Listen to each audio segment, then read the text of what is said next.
ये कहानी मनोरंजन के लिए है। हम किसी अंधविश्वास को बढ़ावा नहीं देते हैं। दिल दहलाने वाली कहानी।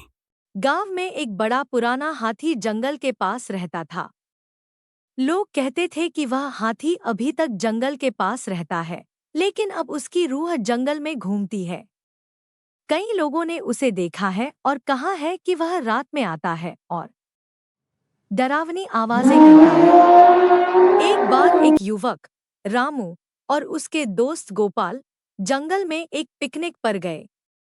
उन्होंने देर तक घूमा, खेला और मजा किया। जब रात हो गई, वे एक छोटे से गुफा में चले गए। गुफा अंधेरे और भयानक लग रहा था। रामू और गोपाल ने अपनी ताकत को साथ लिया और अंदर चले गए। वे अपने फ्लैशलाइट को जलाकर आगे बढ़ने लगे। गुफा गहरा और डरावना था। रामू और गोपाल थोड़े डरे हुए थे, लेकिन वे आगे बढ़ते रहे। तभी एक अजीब आवाज सुनाई दी। वे दोनों रुक गए और सुनने के लिए कोशिश की। अचानक एक बड़ी छटा उनके पीछे से आई।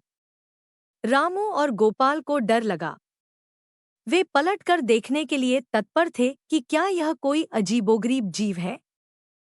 छटा के पास पहुंचते ही वे देखा कि यह वही हाथी है जिसके बारे में लोग बहुत कुछ कहते थे।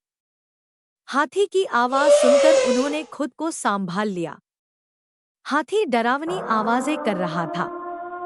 उसकी आंखों में आग जल रही थी और वह भयंकर लग रहा था। रामू और गोपाल बिल्कुल डर गए थे।